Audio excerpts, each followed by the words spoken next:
2025 वैसे इतना बुरा नहीं था इक्विटीज के लिए। निफ्टी में ठीक ठाक रिटर्न जनरेट हुए, बैंक निफ्टी में भी अच्छे रिटर्न जनरेट हुए, लेकिन दिक्कत लोगों की आई मिड कैप और स्मॉल कैप में। जो 2024 में पीक लगा था मिड कैप और स्मॉल कैप में, उसके बाद से लगातार पोर्टफोलियोज की हालत खराब रही है और इस साल भी वही हो रहा है। तो कहीं ना कहीं क्या मिड कैप और स्मॉल कैप अब एज ए यूनिवर्स वापस थोड़ा सा लेने की सिचुएशन में आए हैं, या अभी भी आपको लग रहा है कि लार्ज कैप्स बेटर होंगे compare to mid caps and small caps?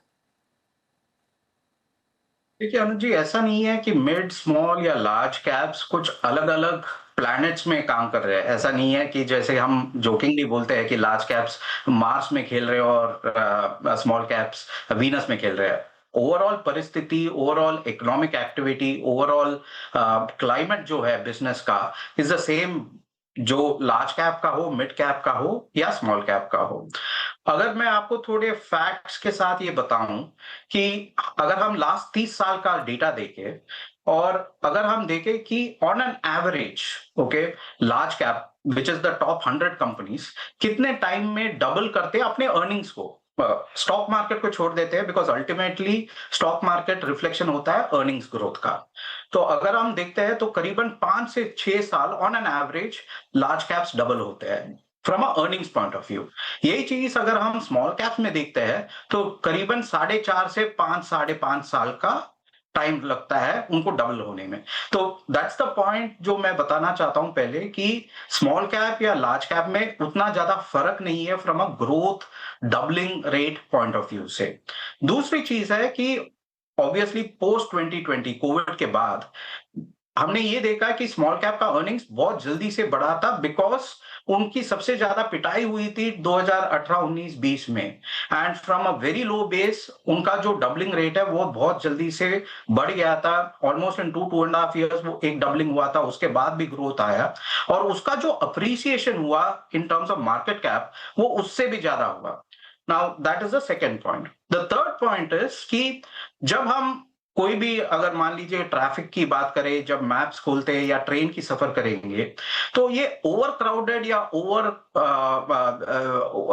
Congestion वाला जोन से अगर हम मैप को देखते हैं तो लगता है कि वैसे रूट लेना बेटर है कि कोई और रास्ते से जाना बेटर है। तो अगर मैं अगेन डेटा के साथ बताऊं तो आज के दिन में small caps which is 251 company से लेके 1000 कंपनी तक जो टिपिकल म्यूचुअल फंड के यूनिवर्स में होते हैं,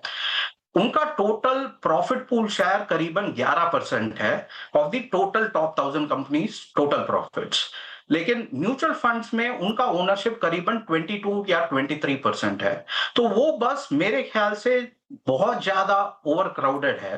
तो इस हिसाब से बिकॉज द पेन कंटिन्यूस, कि ऐसा नहीं कि जैसे कि आपने भी बताया कि 2025 इतना खराब नहीं था, ओवरऑल मार्केट ने तो रिटर्न दिए हैं, निफ्टी ने तो रिटर्न दिए हैं, लार्ज कैप्स ने तो रिटर्न दिए हैं, लेकिन पेन है ब्रॉडर मार्केट में। तो when it is coming to an over crowded bus, हमें लगता है कि even if earnings were to come back, उसका उतना उतना इंपैक्ट नहीं रहेगा जैसे कि पहले था जब वो बस या वो कंजेशन जोन में नहीं था, which is in the case of 2020 2021, जहां पे 2018 से 2020 उनकी बहुत बड़ी पिटाई हुई थी। सो दैट इज व्हाई हमारा ये मानना है कि लार्ज कैप में अभी भी हमें लगता है कि ये अंडर क्राउडेड बस है। अर्निंग्स का ग्रोथ यहां पे भी है and we think therefore that नए विनर्स अगर हम देखेंगे तो हमारे हिसाब से 8-9 सेक्टर बनते हैं जहां पे नए अपॉर्चुनिटी या नए नजरिए से देख सकते हैं, और उन 8-9 सेक्टर में लार्ज कैप हो, मिड कैप हो, स्मॉल कैप हो, हमें लगता है कि फ्रंट फुट पे उनको खरीदना चाहिए at this point of time, बजाय कि हम देखें कि पिछले साइकिल के विनर्स जो मिड या स्मॉल कैप में बहुत आगे से बढ़े हैं उन्हीं को एंकर करके अभी भी हम उन्हीं के ओर देखें कि कब उनको एवरेज किया जाए।